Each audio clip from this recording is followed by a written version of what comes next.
Starting us off at number 10 are squatters versus homeowners. And this was like a proper Tekken back and forth match almost, and if you're a gamer then you definitely got that reference. So back in 2012, Troy and Dana Donovan along with their kids temporarily moved to Indiana for a job move. They locked up their home in Littleton, Colorado and left, but clearly they didn't do a very good job because Jose, Rafael, Leyva, Caraveo and Veronica Fernandez Beletta managed to get in no problem. But Jose and Veronica were not your average squatters. They knew how to do it right. Immediately they claimed they got the house through adverse possession and had paid $5,000 for it. Even though the law demands 18 years to go by before you can possess a house through that law, but whatever. When the Donovans came back, they were high-key screwed. The police refused to get involved because it was a civil case, not a criminal one, and the couple were never caught in the act of actually breaking in. Jose and Veronica also obtained a restraining order against the Donovans, so this poor family couldn't even go near their family home. Thankfully, the Donovans got a win when a court judgment ordered Veronica and Jose to vacate the house in 2 days. But the L's keep coming. Smartasses V and J had already filed for bankruptcy, and under the law, squatters can't be immediately kicked out if they've declared bankruptcy. So the Donovans were out there living in the basement of one of their cousins in another town, waiting for these squatters to leave their house, which they did eventually. But wow, I feel like the squatters had way more W's than the Donovans, like they were just racking in the L's. Coming in at number 9 is Zheng. Back in 2014 in China, a man called Wang found another random man named Zheng living inside his attic. Wang even admitted he'd be none the wiser unless Zheng hadn't locked the door from the inside. That was the only signal he even had that he wasn't alone in his house. Wang immediately called the police, who found a hole in his kitchen ceiling that led to his attic. And lo and behold, Zheng was found. Zheng had stolen 2,000 yuan, which is nearly $300 USD, as well as food. He'd even straight up cooked and used Wang's kitchen while he was at work and admitted he was alternating between Wang's house and his neighbor's house.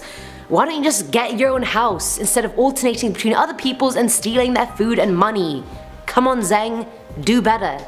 Know better. At number 8 we have the ex. Some exes stay salty forever, guys. Some just never get over you, and that sucks for them. Sorry not sorry, you hoes. Your loss. And our girl Tracy was a victim of an ex that just couldn't forget as well. Back in 2012, Tracy and her 5 kids lived in their home in South Carolina and went about their daily lives. One day she started hearing weird sounds coming from her attic, and she went up there to check it out with her 2 sons but found nothing. The sounds continued all night, and some plaster from her ceiling even fell on her bed. Desperate now, Tracy called her nephew to check the attic out, and at first he too found nothing. But as he went deeper, he saw a body on the floor. Not dead thankfully, but very alive and just asleep. Turns out Tracy's ex was sleeping in her attic, and he could see her bedroom through an air vent up there in the attic. Like, how creepy is that? The couple had broken up 12 years prior. Like, what the hell?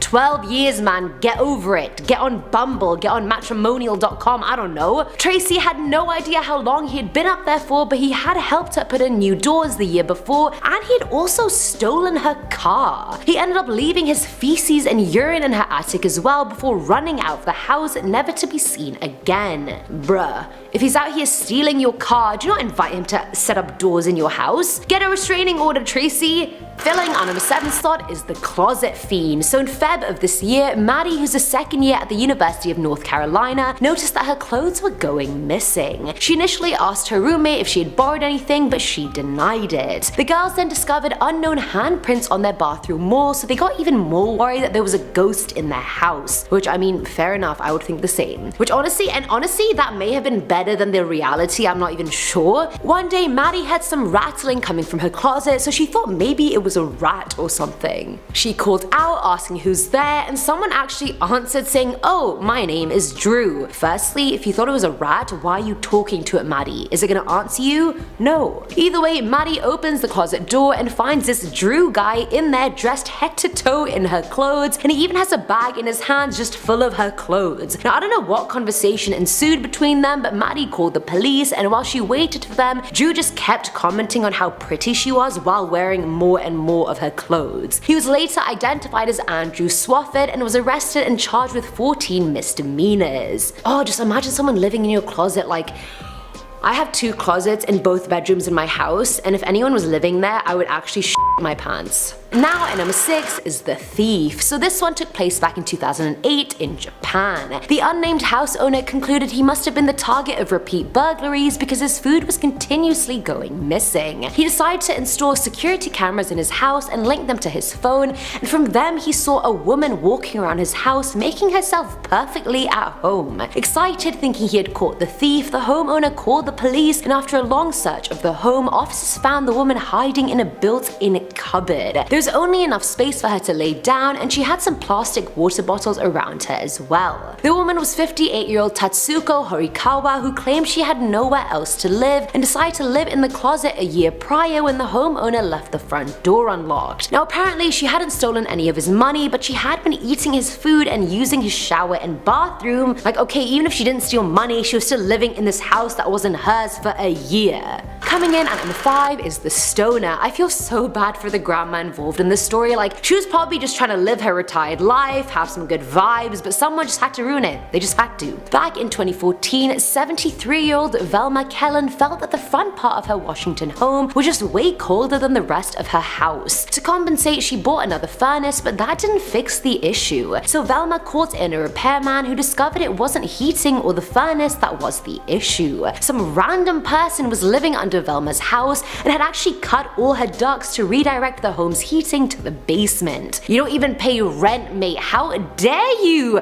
Running her bill up for nothing. Have some courtesy, God. Velma had thankfully never encountered the person, but she had sometimes found her gate opened and smelled something she couldn't put her finger on. She said it was worse than cigarettes, and it turned out to be weed. So this dude is literally living rent-free, living with free heating, and just smoking up in this woman's basement. And poor Velma's out here scrambling around buying furnaces. Life is unfair, you guys. Life hits you hard. At number 4 is The Anti-Santa. Christmas is coming up, you guys, so I thought I'd just throw Santa's name out of the bus. You know how I am. Always talking shit. Back in December of 2008, a family living in Pennsylvania had no idea a man had been living in their attic until Christmas Day. The family initially thought the weird sounds they had been hearing were coming from their kids. But on Christmas Day, an iPod, a laptop, and money had all been stolen, so they immediately called 911. 21-year-old Stanley Carter was sniffed out by police dogs and came down the ladder wearing one of the daughter's clothes. Apparently, Carter had been staying with his friends who happened to be the family's neighbors. But when they kicked him out, he somehow accessed their shared attic through a trapdoor in his friend's bedroom ceiling. Either way, the boy went as far as to make a Christmas list writing down all the items he had stolen from the family. Talk about ruining Christmas. Stanley Carter, you are the real Grinch, and I hope you live with that for the rest of your life. Filling our number 3 slot is The Puppy Saver. I love a happy yet unhappy story. Now back in 1997, Amber Dawn had just moved into her new apartment in Washington. As soon as she got in, she checked everything and saw the trapdoor to the attic looked a bit weird, kinda like someone had pulled it in from the inside, but she just let it go. Weeks later, she kept hearing noises from the attic and complained to the landlord, who dismissed the sounds as a squirrel. Over the next few months, went missing, things are moving without being touched. Once her entire house even got flooded, but her 9-week-old puppy was somehow safe in the bathroom sink despite not being able to climb in there itself. She assumed her brother had got in before her and helped the puppy, but the truth came out soon enough. She was taking a bath one night to see the trapdoor open. She quickly ran and grabbed her dog and a hammer and called the police, who found food and a sleeping bag inside her attic. I mean, I know having a squatter is bad, but at least it saved your puppy. Count the W's, Amber, not the L's. Now at number 2 is The Welcome Guest. Now this one is an unusual one. Back in 2016, Seattle resident Davis Wallman heard some weird noises coming from the upper levels of his house as well as his attic. He went up to his office to find that the door was locked, so he knocked. He literally knocked inside his own house. Can you even imagine the disrespect? Surprisingly, a woman replied to the knocks asking, "Jimmy? Jimmy, is that you?" A dark-haired woman opened the door and Davis was like, who the hell are you? And why are you in my house? The woman then goes, "No, it's my house. I've lived here for 3 days. Jimmy said I could live here." Plot twist, who the hell is Jimmy? Ironically, Davis had already called 911 before even going upstairs, so he just stalled her till the cops got there, but by the time they did, she had already escaped somehow. He still to this day has no idea how the woman got inside his house, and despite nothing being stolen, it was just really weird. And again, is no one just gonna ask who Jimmy is? Are we just gonna pretend that didn't happen? who the hell is Jimmy? And why is he giving random people permission to live in other people's houses? And finally, at number 1 is the murderer. November 10th, 1882 was the day Theodore Coneys was born. Now, he was always in bad health and wasn't expected to live to 18, so he was always a very bitter, frail man. In September of 1941, he went to visit Philip Peters, an acquaintance, and it was presumed he went to ask for money. When he got there, Peters wasn't home, so Theodore broke into the house and found a door that led to the attic. He stayed in there for 5 weeks, coming out for food when he heard Philip leave the house. One day he came out for food thinking Peters was out, but he was actually just napping in another room. As soon as he heard some sounds, Philip woke up and confronted Theodore, who clubbed him to death with a pistol. The next day, a missing persons report was filed after Peters failed to show up to a dinner, and police investigated his home and found no forced entry. When Peters' wife came home from the hospital, she hired a housekeeper to take care of the house, and she's the one who started noticing things were just going missing. She was convinced the house was haunted and urged Peters' wife to move in with her son, which she eventually did. And it said Theodore never left the house and can actually be found still dead in there somewhere, which is gross. Who wants a rotting corpse in their house for like 200 years? Ugh. Starting off at number 10 now, we have the weapon. Now, if you had to fight off a home intruder, what item would you grab to use as a weapon? For Reddit user Water Guardian, they grabbed possibly the most badass thing I can think of. They said, I was living in Las Vegas at the time, and I have always been a night person. I was asleep in my bed when I heard banging at my door around 10 AM. I was still really tired, but decided to just go and see who the hell was beating at my door. I assumed it was just my friend. When I go to look out of the peephole, I saw no one was there. I was pissed off that I just imagined someone beating at my door. I went back to bed. 3 minutes later, I hear someone messing with my window. Confused, thinking it was probably maintenance fixing something, I slightly opened a slat of my vertical blinds to see what was going on. I see a man walking away with my window screen. Still a little bit confused, I sat back on my bed, but suddenly realized I never received a notice of work, nor asked for any. By this time, the burglar had come back, and I heard what sounded like him trying to pry my window open. I kept a decorative sword by my bed, so I grabbed it, unsheathed it, and braced my back against the wall next to the window, remaining out of sight from the burglar. He popped my window open and took his hands to slowly open a view from my blinds. Adrenaline had begun pumping into my veins like nitrous to a car. I raised my sword and blindly stabbed it out of the window. I missed his eye by an inch. The burglar fell back into the bush under my window, allowing me to swing again. It landed, but being just a decorative sword, it just merely cut his jacket. He got up and ran like the wind as I yelled at the top of my lungs for him to get out of my house. After 10 minutes of cooling down, I called the police. Operators asked why I waited so long to call. I told her I couldn't find my phone. The police showed up, they asked me some questions, and then asked if I'd ever thought about being a cop. What a win-win. Moving on to number 9 now, we have the killer. A home intruder is a scary prospect by itself, but a home intruder that kills, that's a whole other level of scary. Reddit user Quintelligent may have had exactly that experience. They said, when I was around 5, my family lived in a pretty sketchy neighborhood. One week, my mom and dad had all 3 kids sleep upstairs in the same room. At the time, I didn't know what was going on, but remember seeing a bunch of squad cars and helicopters patrol the area. It turns out there had been a serial stabber running around who had killed someone and hospitalized 2 others. My mom woke up in the middle of the night to someone messing with the door lock. She calls the police and waits at the door with an umbrella. Eventually, whoever it was gives up and leaves. We never found out for sure who was trying to get in, but the stabber was arrested that night trying to break into another house just 2 blocks down. Next up at number 8 now, we have help. Reddit user Diogene Cell Pirata shared a story that shows even whispering a single word can help in these kinds of situations. They said, while I was a graduate in school, I was getting some much needed and probably pretty deep sleep in the afternoon after pulling an all-nighter and turning in a paper that was due earlier in the day, and woke up to hear 2 guys talking to each other in the next room. I was very confused, but luckily realized what was going on before I said anything or got up. I heard them talking about how to get my TV out of my apartment and decided it was probably best to just act like I was sleeping and hope they just went on their way. While lying there, I realized I had a cordless phone nearby. I dialed 911 and didn't say anything. I just whispered, "Help." The cops showed up 10 minutes later just as the two guys were walking out of the door. I woke up, I felt good, I got my TV, laptop and a bunch of video games back. I did not go back to sleep though. I finally appreciated the mandatory response to any 911 call. Moral of the story, if you need to call 911 and aren't sure what to say, it's the thought that counts and you don't need to say a word. Moving on to number 7 now, we have Home Alone. This Reddit user said, when I was 17 I had a black powder rifle. I was cleaning it in the basement, I put it together and took it upstairs for storage. While I was upstairs I heard someone come in through the basement garage door. I thought it was my brother or my mom coming home, but when I opened the door to my basement I saw some random old guy coming up the steps. I asked him what he wanted and he simply asked if I was home alone. I grabbed my rifle, even though it was empty, and pointed it at him, telling him he needs to leave the way he came in. When he got to the bottom of the stairs, he unlocked the door that he came through. It didn't register with me until later that he had locked the door behind him when he had entered the house.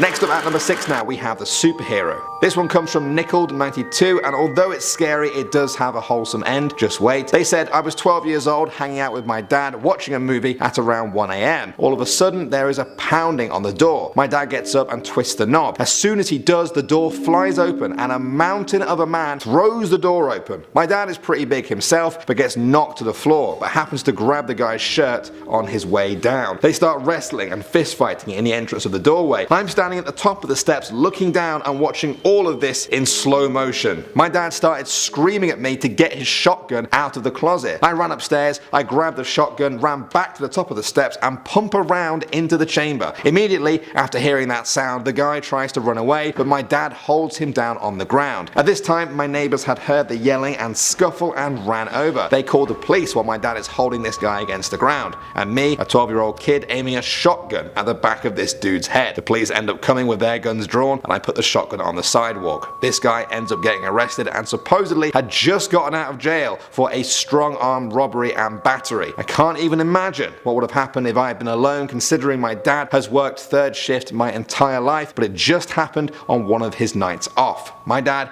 was literally a superhero to me after that day. Moving on to number 5 now, we have 400 pounds. Malishka told this story on Reddit, and when I read it, I almost jumped, so I hope I can do it justice for you guys now. She said, I was working the morning shift at the time and was about to go to sleep around 9 AM when I heard a knock at my door. I looked through the peephole and there was a huge dude that I did not recognize standing there. I figured if I didn't say anything, he would just go away. He did not. After a minute, I walked into the other room trying to decide what I should do. While I was pacing, he threw his whole weight, probably a good 400 pounds, into my door and busted the frame right in. I screamed as loud as possible, "What the fuck?" and grabbed my phone to call 911. 10 minutes later, I was locked in my bathroom and the cops finally showed up. He ran off once I screamed. I rode in the cop car and ID'd him a street over. Thinking back, if I had just said, "Who's there?" he probably would have left, but oh well. I was very disappointed how I reacted when something happened. I had taken self-defense classes and everything, but all I ended up doing was yelling expletives and fumbling to call 911. I was standing in my kitchen and didn't even grab a knife. I'm prepared now though.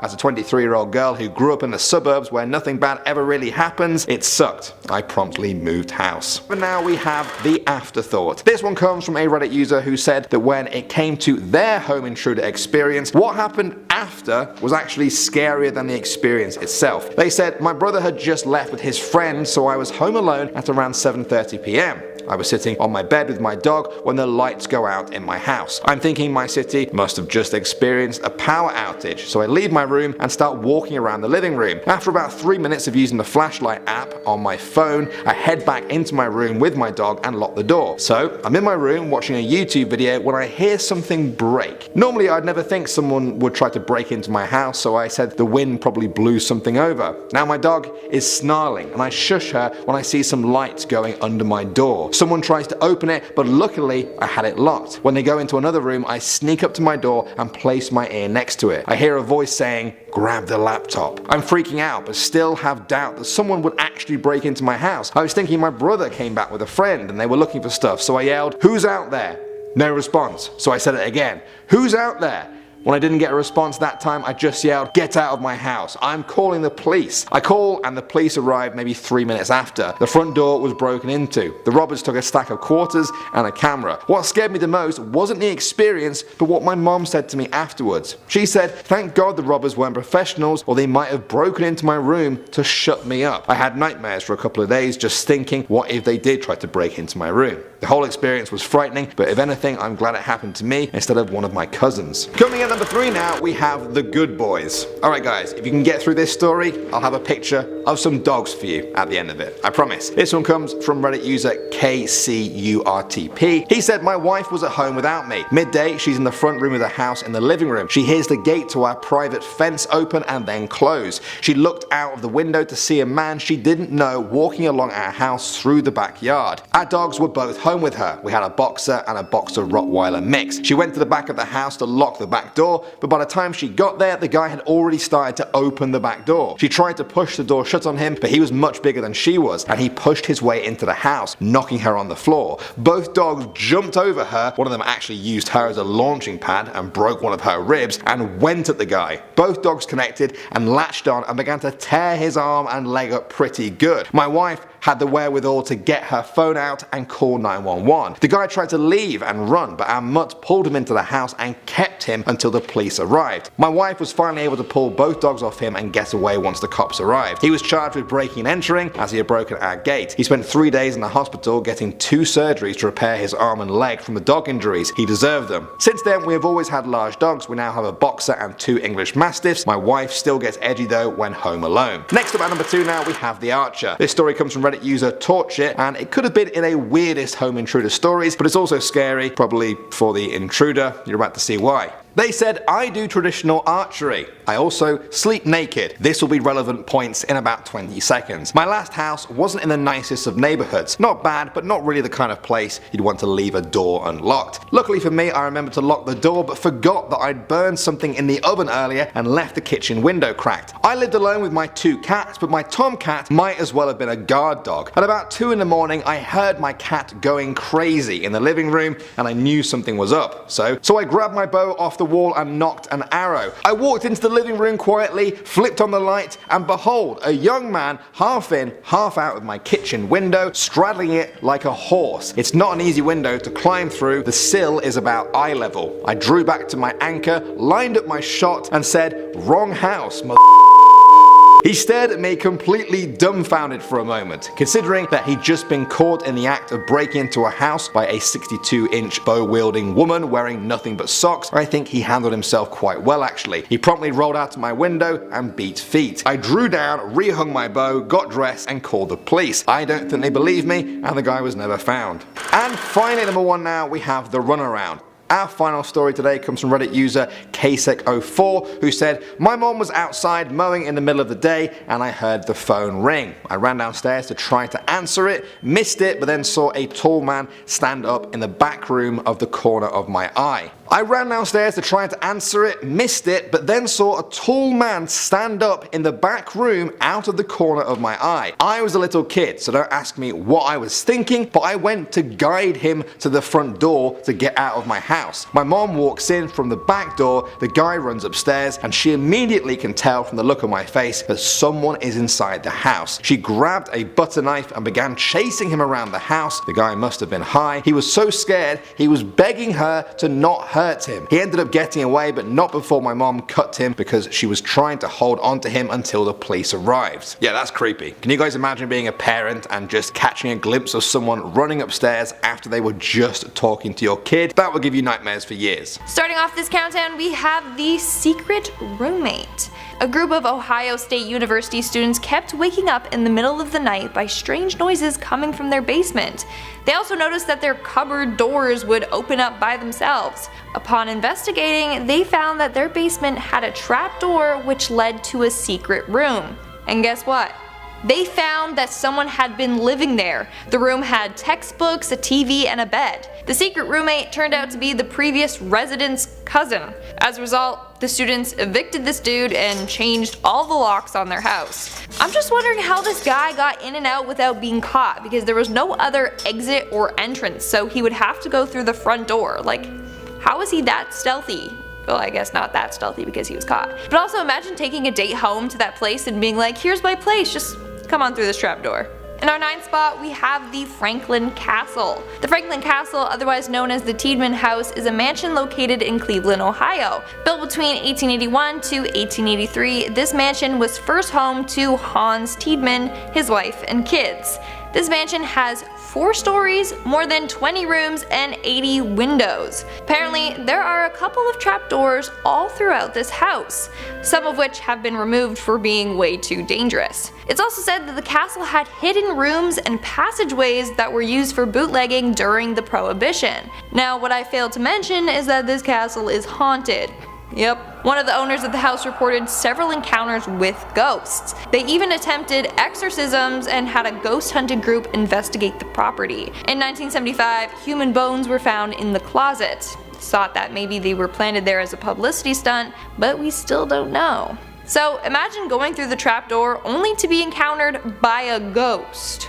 In our 8th spot, we have the Secret Dungeon. A couple of years ago, a man named Daniel Carley moved into a rented apartment by himself. After settling into his new place, he noticed a trapdoor in the floor.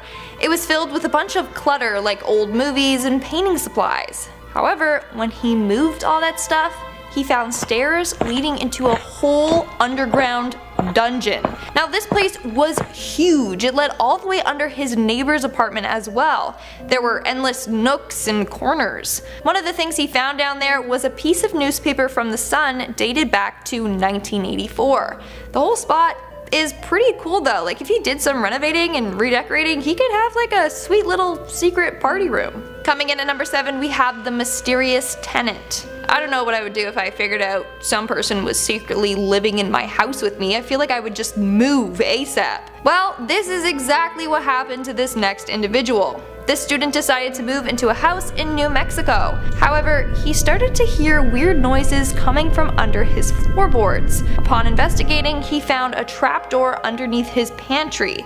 Inside, there were working lights, a desk, and a recently smoked cigarette. But he never caught the mysterious tenant. One day he returned back to the space to find that it had been vacated and the inhabitant never returned. Coming in at number 6, we have the Cabin in the Woods. For years, a man named Simon lived in a small cabin in the woods. Under his kitchen table, there was always this mysterious secret door, but he refused to open it. A lot of guests grew curious and even suspicious of Simon, thinking maybe he was hiding something down there. Eventually he caved in and got a handyman to come and open it up for him. Upon opening the trapdoor, a bunch of venomous funnel weaver spiders crawled out. Bites from these spiders have the capability to rot human flesh. As a result, they had to be extremely careful. The handyman ended up lowering himself down, and there he found a trough filled with this weird slime. It stunk, and Simon feared, thinking that it was a decaying body.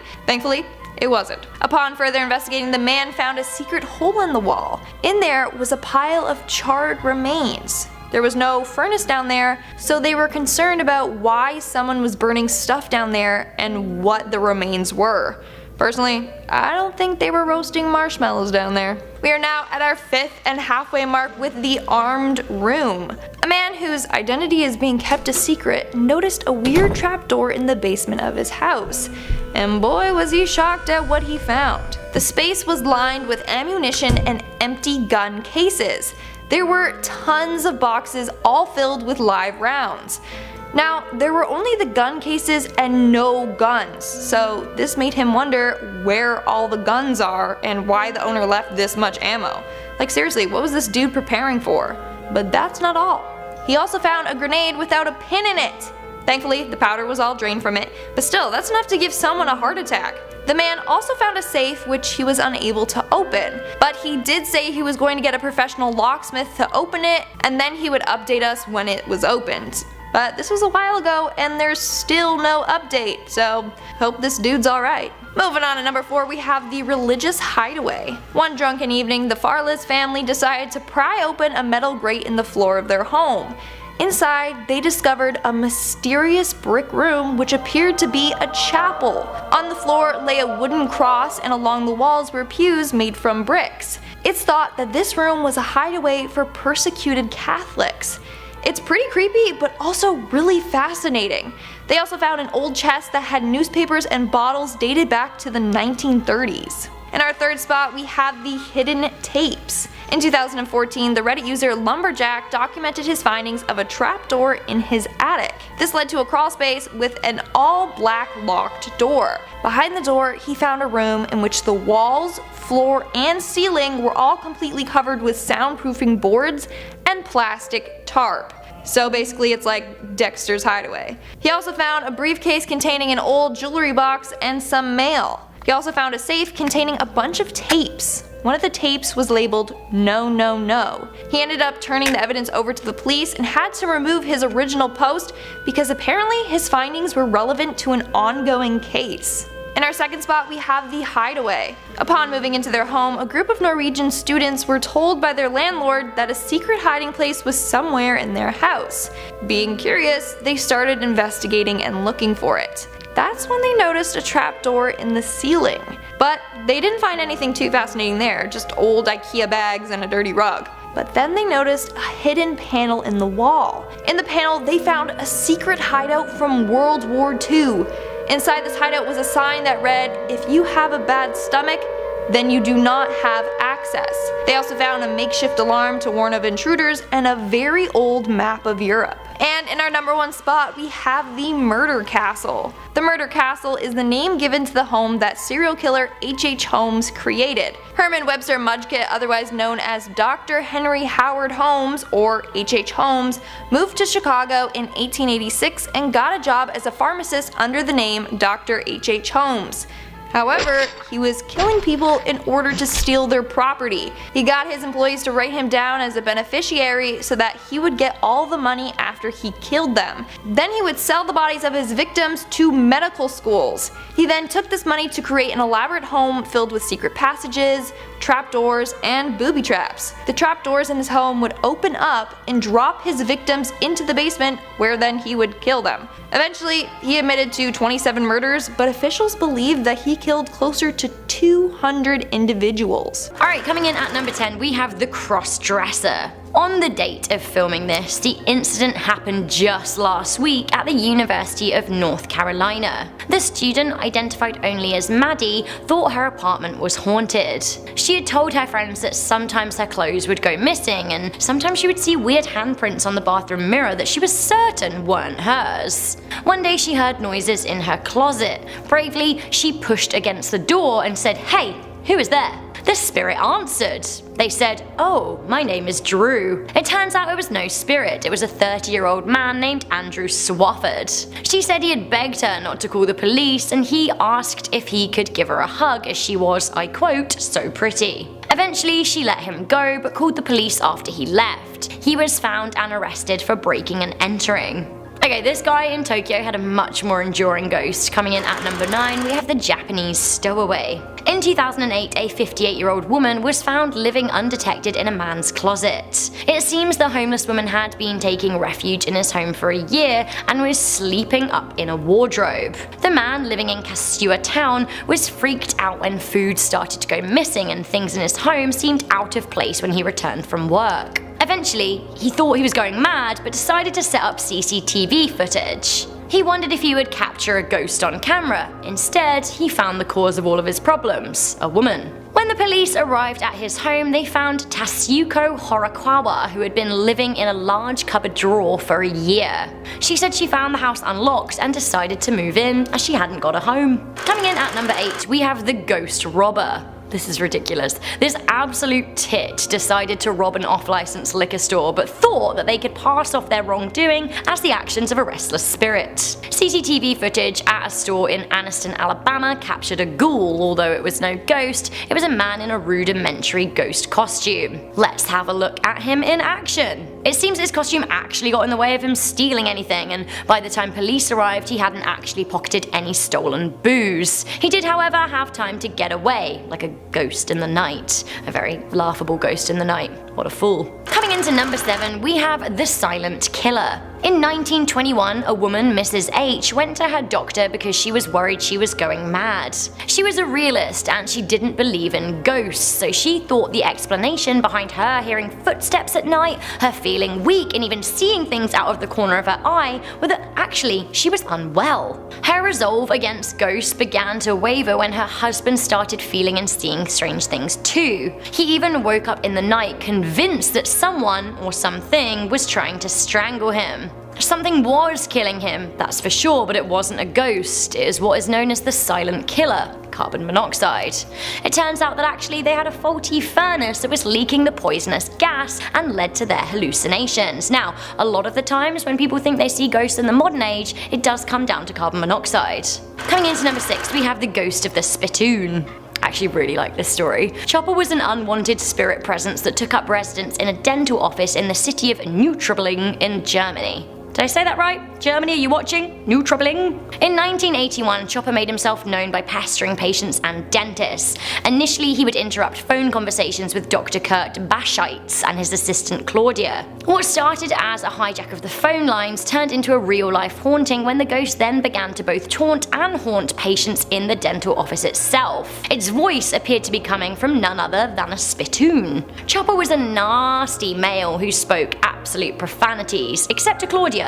He liked her. Eventually, Dr. Bascheitz called the police because he thought the ghost was just too much of a pest. When the police came to investigate, they too heard the voice, which had begun emanating from plug holes, wash basins, and chairs. Even the police were convinced that there was a ghost. The police managed to record the voice, but they never discovered its source. Now, the German media went absolutely nuts for the story. A lot of people became very interested in Chopper, had his own fan club. Eventually, one shrewd policeman noticed that Claudia always mysteriously seemed to turn her back when Chopper was speaking. He then watched her in a mirror. Her lips were moving in accordance with the dental ghost. It seems that actually she and the dentist were in it together and they used voice projection to create the ghoul. They wanted a bit of media.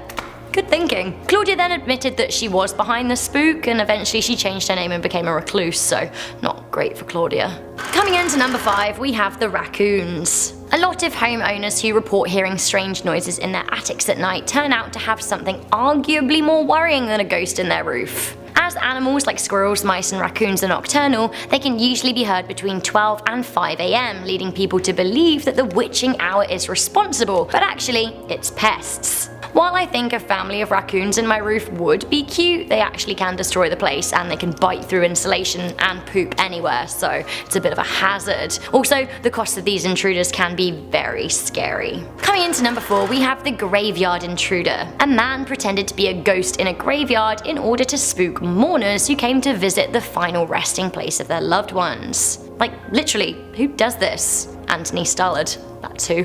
The 24-year-old from Portsmouth, Hampshire was playing football with a friend near Kingston Cemetery when he got drunk and decided to pretend to be a ghost. As mourners were laying flowers, he jumped up from behind graves and started to make quote-unquote wooing sounds. Ooh. It is said that he was throwing himself backwards, waving his arms in the air and literally going woo.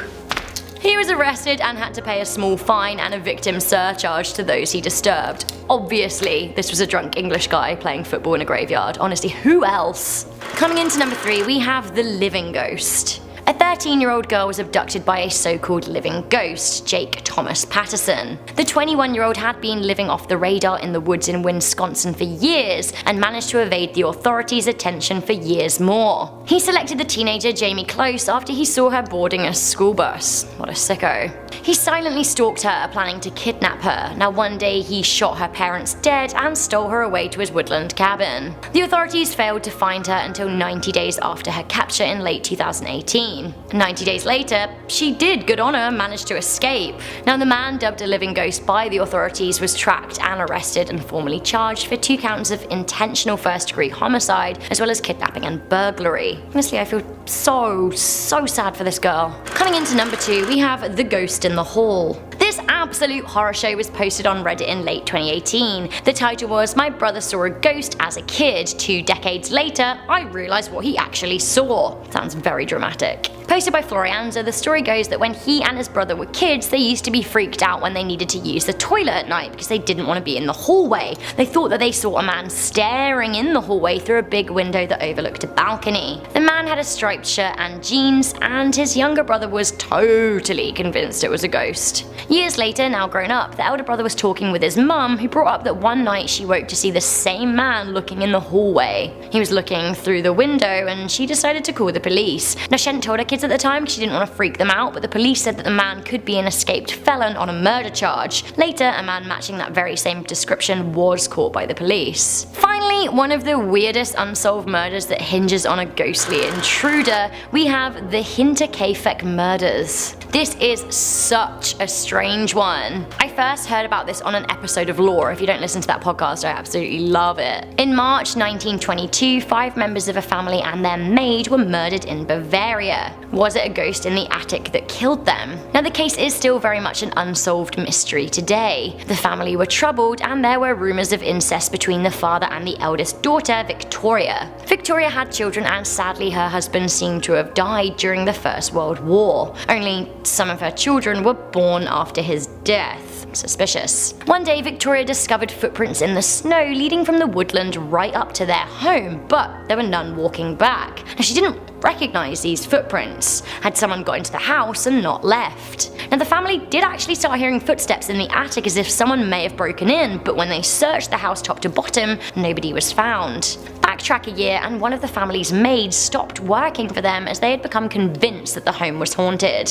The intruder was never found, and soon the entire family were found dead, including Victoria's children that had all been hacked up with a mattock. All the police had to go on were the mysterious tracks in the snow, but again, none were leading away from the home, meaning the killer must still have been inside the property, but they were never found. Some speculate that the family were killed by a ghost. Others said Victoria's husband, who had gone to war, returned to discover that her children couldn't have been his and killed them all in a fit of rage. Whoever it was, if they were the ones who left the footprints, they must have backtracked their steps in the snow, or they never left. Start off this creepy list with the uninvited guest. In at number 10, back in 2014, a man in China was noticing that his food and money has been going missing. He was really confused because he always made sure that his windows and doors were locked. One day he came home and discovered that someone had actually locked him out of his own house. When the police arrived, they discovered a hole in the man's kitchen ceiling, which led up into the attic of the building. Police found a homeless man who was living in this guy's attic, and he's been sneaking into other apartments as well. He stole over $300 in cash from the apartment, and he has been using the kitchen to cook his food that he stole.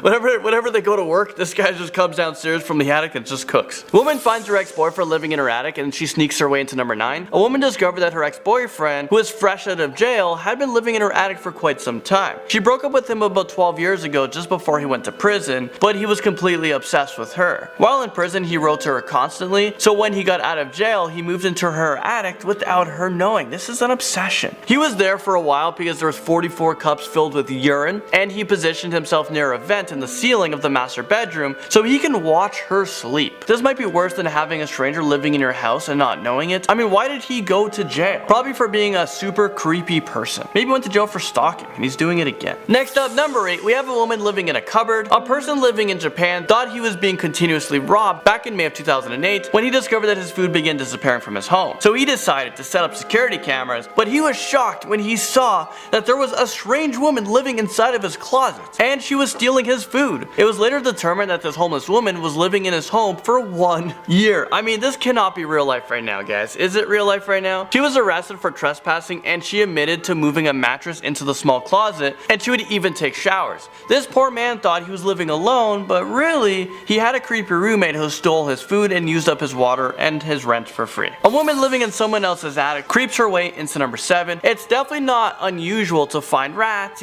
bats, maybe even some squirrels in your attic. Well, this person was shocked when he found something really unusual living in his attic. He kept hearing strange noises coming from the attic, so he went upstairs to investigate the sound. Minutes later, he saw a dark-haired woman opening up the door. She said, "This is my house. Jimmy said I can live here." Apparently, she's been living up there for 3 days without him knowing, and when he called the police, she left before they got there. She probably moved downstairs to the basement or over to the neighbor's attic. addict. And now at number 6 is a stalker. Well, all these guys are pretty much stalkers. It's not a surprise, but celebrities also have problems with strangers living in their house. Okay, let me ask you, if you can pick a stranger's house to sneak in and live in there for a year, who would it be? Let me know in the comment section below. Well, a man named John DeBreeze had an obsession with Jennifer Lopez. He had a bad habit of stalking her and even broke into her pool house. It was a $10 million mansion in New York. As it turns out, he has been living in the pool house for a week before anyone had noticed. I think it's time for a new security guard because what an absolute fail. He even posted pictures on Facebook that he took on the property while he was living there. He was just living like a king. He was arrested. He was charged with burglary, criminal contempt, and stalking. A man who secretly lived underneath a woman's house crashes in at number 5. A retired 73-year-old woman was completely shocked when a repairman had told her that a man had been living in her crawl space under her house. The repairman found empty alcohol bottles, and he also discovered that this creepy man had cut the heating duct so that the warm air was blowing down on him instead of going into his house. Number 4 brings us to a woman who is living in a vent. Joe Cummings had been wondering why so much of his food seemed to be vanishing lately. He thought it was just his girlfriend who's been eating all of his food, but she told him that she had nothing to do with it. So he placed a hidden camera in the house to find out the truth. Well, the truth hurts, because it seems like a woman was living in this vent in his apartment. How do you freaking live in a vent? Like, what are you, a mouse-sized thing? Number 3 takes us to a man secretly living in a basement. Basements are scary enough, but imagine if a stranger was creeping in your basement and you didn't even know. A couple of students were living off campus for about a month before they discovered that a random person had been living in their basement the whole time. Before they found the man, they actually joked about having a ghost. They noticed that their cupboards would open, their oven was used, the microwave was always kept open. When this kept happening, they searched the entire house and they found a locked door in their basement. They had a realtor open the door and they found it to be fully furnished. It was a fully furnished bedroom with the pictures of the man, his family, his friends. I mean, that is just so creepy, and it's time to move. Someone who secretly lived within the walls of a family home comes into number 2. No, this isn't actually what nightmares are made of. This is real life, I think. A teenager and his younger brother were playing in their parents' bedroom when the younger brother fell against a bookshelf that was built into a wall. They were shocked when they discovered that this wasn't an ordinary bookshelf. The bookshelf opened up to a secret hidden doorway. The two boys went down in a creepy spiral staircase where they discovered a small hidden room that had been occupied. Someone was definitely living inside of their walls. And finally, number 1, we have someone who's been living under the bed. Carlo Castellanos Ferreira met a woman at his work and he became absolutely obsessed and started to stalk her. One time she left her keys on the counter and he took them and made a copy. He went into her home and set up a camera on the desk in her bedroom, and whenever he heard her boyfriend and her come into the apartment, he would hide under the bed. He did this for 2 days before the boyfriend caught him. Under the bed they found condoms, latex gloves, a change of clothes, and a power cord. Like, this guy was just charging up his phone. This will teach you to always check under the bed, because there's not only monsters living under there is actual frickin' people. Starting us off, in at number 10 we have a terrible friend. Back in 1941, Theodore Coney landed himself in some financial troubles, so he went to visit an old friend that he hasn't seen in a while. But once he got to the house, it was unlocked, and he realized that no one was home. Apparently he doesn't have any manners because he just decided to let himself in. As we were exploring the house, he came across a small door that led to a tiny room in the attic. He decided to live in there because it was much better than living on the streets in the wintertime. Well, keep in mind that this guy never asked his friend for permission. He would sneak out of his hiding place whenever his friend left the house, and he would shower, cook himself meals and watch TV. But one day his friend caught him in the act, and out of panic, Coney shot his friend to death. But instead of fleeing the crime scene and getting the heck out of there, he went right back to his little room. Eventually the police found him hiding in the attic, and he was arrested for the murder. The worst neighbor takes us to number 9. Over in China, a man started to notice that a lot of his food and personal items started to go missing without any explanation. He lived alone and he was always diligent about locking his door. But when he tried to get into his unit, he was locked out of his apartment, so he decided to call the police. When they searched the apartment, they found a hole in the kitchen ceiling that actually led up to the attic of a 3-story apartment building.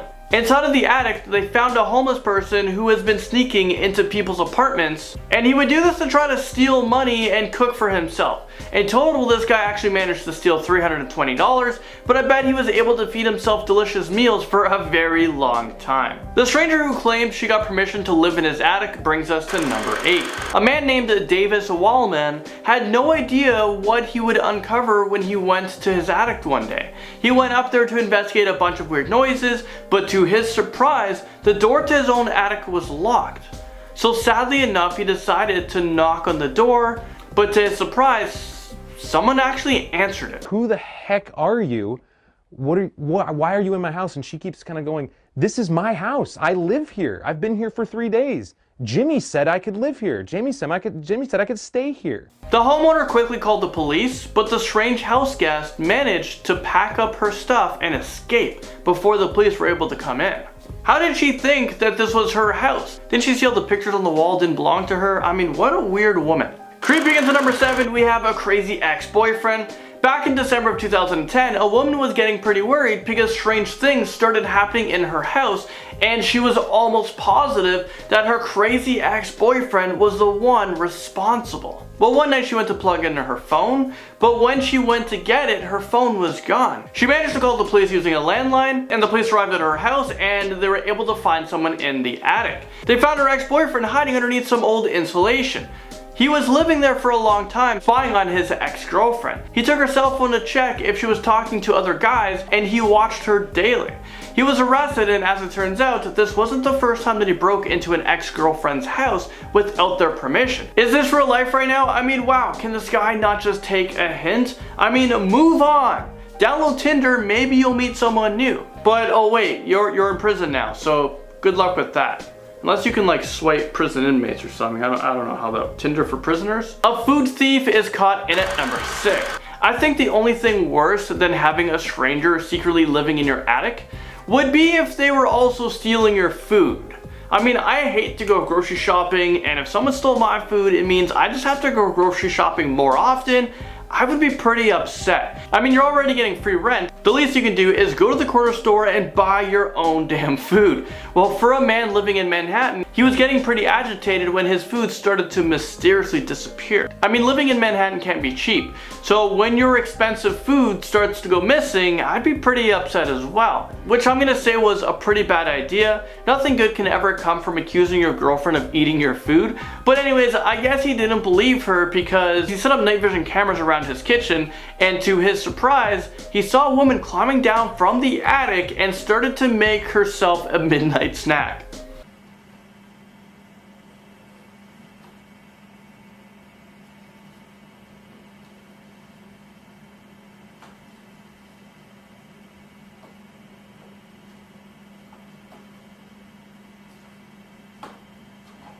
It's unclear how she managed to get inside, but apparently she's been living there for more than 2 weeks. The opposite of Santa Claus comes in at number 5. A family from Pennsylvania noticed that some of their Christmas presents started to go missing on Christmas Eve.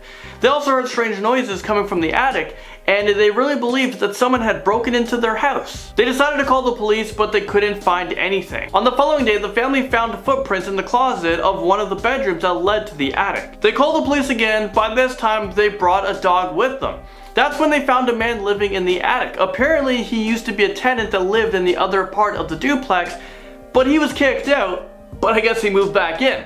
So instead of leaving and moving on with his life, he moved his things upstairs. Well, he was convicted and sentenced to 23 months in jail, but at least now he is getting rent-free and free food, right? Number 4 takes us to a man who lived in a family's attic, and he snuck into a 14-year-old girl's room at night. I mean, this sounds like every parent's worst nightmare coming true. A man from Tennessee was secretly living in a family's attic, and he would visit their 14-year-old daughter at night. It's just so creepy. Apparently the two of them planned on running away together, but in the meantime, they thought it would be best if he just squatted in the attic while she went to high school. Well, one night the mother was shocked when she saw the man standing at the top of the stairs looking down at her.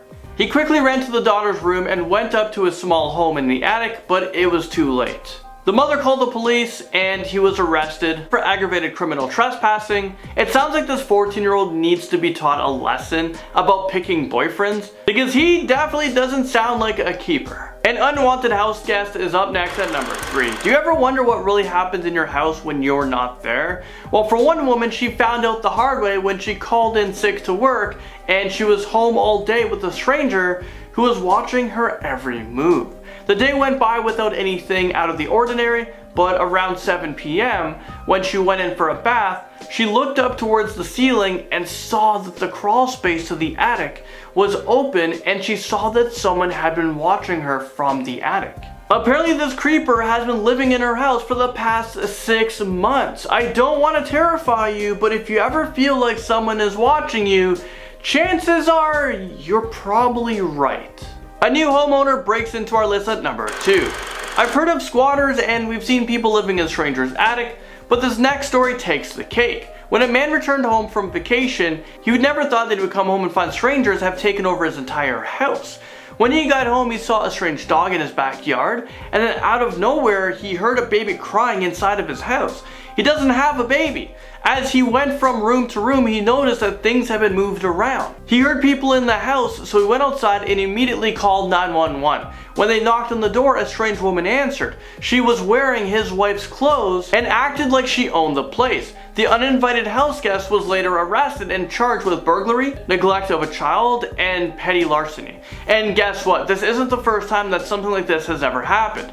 Apparently the police get a ton of phone calls about people returning from vacation only to find out that strangers are now living in their house. The ex-boyfriend who just won't quit comes in at number 1. A single mother of 5 lived in a house over in South Carolina. By the end of 2012, she started to notice weird noise coming from her attic and nails were popping out of the ceiling.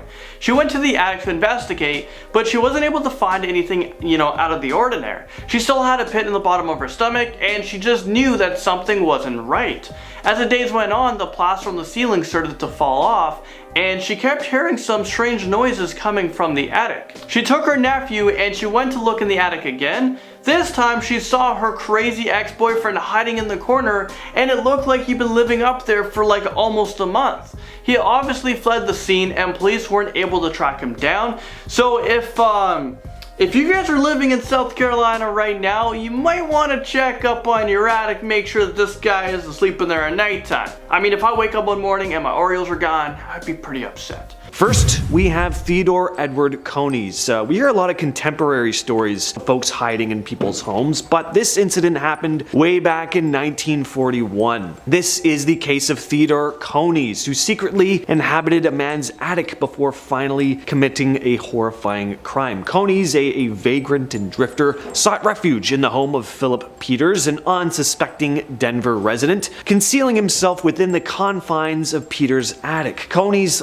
led a precarious existence, surviving by scavenging food from the kitchen and sneaking out at night while Peters slept. However, what began as this eerie invasion of privacy soon escalated to a pretty big tragedy. Driven by desperation and fear of discovery, Coneys' mental state began to deteriorate, and convinced that Peters had become aware of his presence, Coneys hatched a chilling plan to eliminate the threat. On a fateful day in March of 1941, he descended from the attic and confronted Peters in his own home by the kitchen. Overpowered by a surge of primal aggression, Coneys viciously attacked Peters, ultimately taking his life in a brutal act. Alright, next off we have the ex. Ever have that ex-partner who just won't seem to go away? Well, this case took things to a whole new level when Tracy from South Carolina actually found her ex-boyfriend living in her attic 12 years after they had broken up. She had seen nails popping out of her attic and heard noises. At first she thought there was a poltergeist in her attic, and I'm guessing when she found out the truth,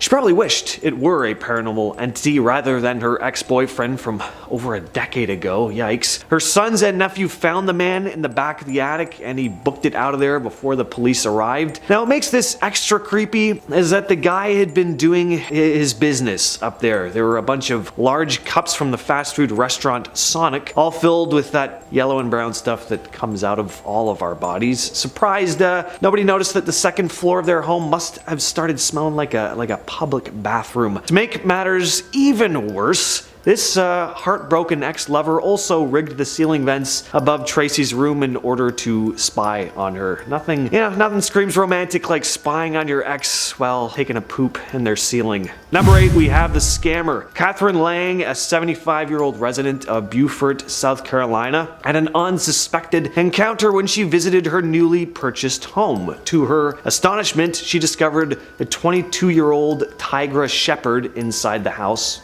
What a name, love that name. Accompanied by a friend and her pets. Lang had bought the property back in October of the previous year, but had yet to move in. Her intention that day was to check the pipes after returning from vacation. It turned out that Shepherd had been under the impression that she was legally renting the house. She had recently signed what she believed to be a legitimate lease, which was sent to her by an unnamed woman who claimed to be a realtor on Facebook. Shepherd had sent her $1,150 as her first month's rent and deposit. The scammer had assured her that she would receive the keys eventually, but suggested that she could access the house through the back door to begin moving in. Upon discovering each other, both Lang and Shepherd contacted the police to report the incident. Now, look, the girl who got scammed, Tigra Shepherd, certainly not evil, right? But the scammer, shame on her, whoever she is. Also, never mess with someone named Tigra. She'll call the Thundercats on you. Miguel Lua, back in December 2010, an anonymous woman residing in Modesto, California began experiencing a series of bizarre events within her own home. Growing increasingly concerned, she strongly suspected that her ex-boyfriend, a 27-year-old man named Miguel Lua, was somehow involved. Fueled by suspicion, she believed that Lua had unlawfully entered her residence. One fateful night, as the woman plugged in her cell phone to charge it overnight, she later discovered it had vanished. Disturbed by this occurrence, she promptly contacted the authorities and they initiated a thorough search of her house. To their surprise, the investigation led them to the attic where they stumbled upon Lua, cunningly concealed beneath layers of insulation. It seemed he'd been lurking there for quite some time, spying on his ex-girlfriend. The missing cell phone, as it turned out, had been taken by, it was Lua. He took it. Shocker. In an attempt to monitor her communications and verify if she was in contact with other dudes. Consequently, Lua's actions led to his arrest, revealing that this wasn't the first offense of trespassing into an ex-girlfriend's home without consent. In fact, just a few months prior, in July of 2010, he had been apprehended for a similar crime involving another former partner who had previously obtained 2 restraining orders against him. It's scary to imagine what he would have done if he found something he didn't like on that phone.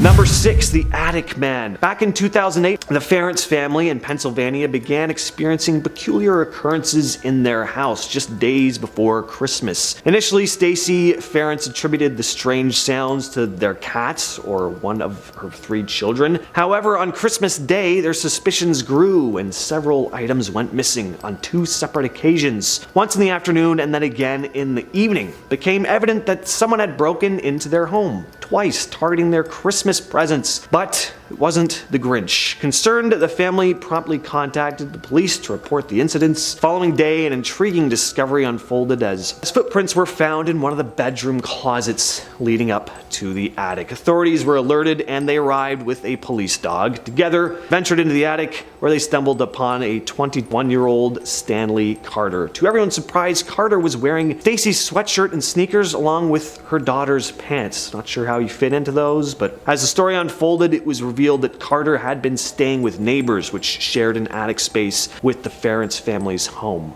At number 5, we have John M. Dubus. This is a stalker story, and not the only one that's going to show up on this list, as we've seen. I guess the 2 ex-lovers are kinda stalkerish. Anyway, John M. Dubus was a pretty persistent stalker of Jennifer Lopez. Due to his history of stalking her, Lopez had already obtained an order of protection against the 49-year-old man. However, this did not deter Dubus from breaking into the pool house of Lopez's luxurious mansion located in Southampton, New York. On August 8th, 2013, the staff at the house made a startling discovery when they found Dubus on the property. The police were contacted and it was revealed that Dubus had managed to reside within the pool house for an entire week without being noticed. That's tenacity. Despite the presence of those, security measures. To make matters even more insane, Dubus had taken pictures all around the property and posted them on Facebook, showcasing, his unwelcome presence. Posted all kinds of crazy stuff. He shared receipts that showed he was in J-Lo's area. He took selfies, wrote that he was married to her. He's just living this whole fantasy life for a week, minus Lopez actually being there. Thankfully, she was not present at the time. Dubus faced multiple charges, including burglary, criminal contempt, and stalking as a consequence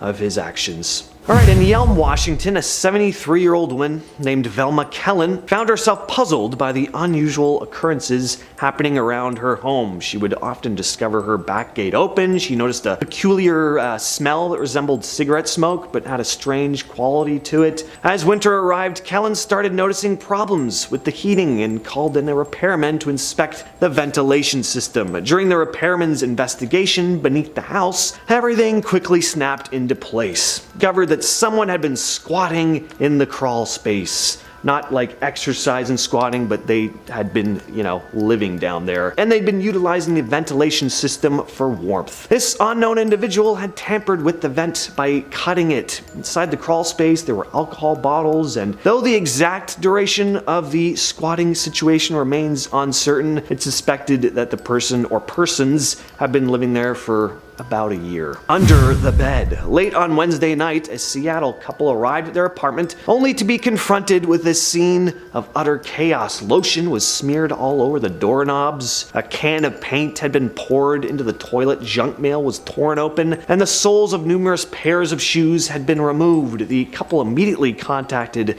the police. Strangely enough, nothing appeared to have been stolen though, leaving the couple puzzled and even considering the possibility of something supernatural having occurred. The officers were pretty perplexed, but left after a 45-minute investigation. Later, Brian shifted the bed slightly to retrieve a bracelet from the floor when he suddenly heard an unsettling noise emanating from beneath the mattress, a growling sound. The couple ran out of their home and contacted the police. Once again, officers re-entered the house and came back out accompanied by a disheveled, wide-eyed woman. How they did not check under the bed in that 45-minute investigation makes no sense to me. Anyway, they got her. The O'Neills continued to assess the aftermath, making even more disturbing discoveries though. They found a hypodermic needle concealed within their bed sheets and locks of the woman's hair scattered throughout the house. And finally, a knife was discovered beneath the bed, a tool she had apparently used in an attempt to dismantle the box springs. At number 2, we have the stalker.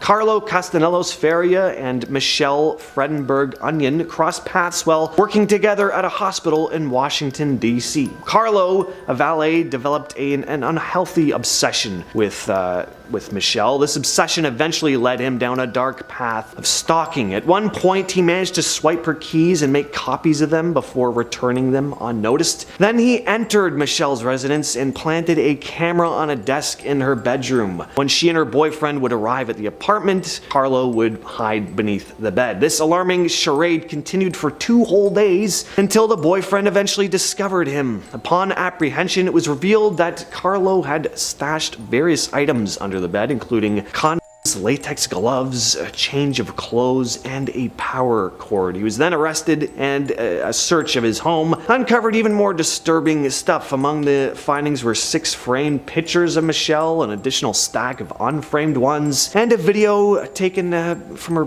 previous wedding. And coming in at number 1, we have the case of Daniel LaPlante. Following a brief dating period with Tina Bowen, 16-year-old Daniel LaPlante gained unauthorized entry into the Bowen own home, initiating a series of terrifying events. From a narrow crawl space, he tormented the family by impersonating a ghost of their deceased mother, changed TV channels, he rearranged items, left disturbing messages on the walls. The situation escalated when he pinned a family photograph to the wall with a knife. On December 8th, 1986, the girls returned home to discover someone had used their toilet, prompting Frank Bowen, the father, to search the house. He found LaPlante dressed in a Native American-style jacket and ninja mask, armed with a hatchet, and forced the family into a bedroom. Tina Bowen managed to escape through a window and alert the police, and 2 days later, LaPlante was discovered hiding in a triangular space in the cellar where he had been living for weeks.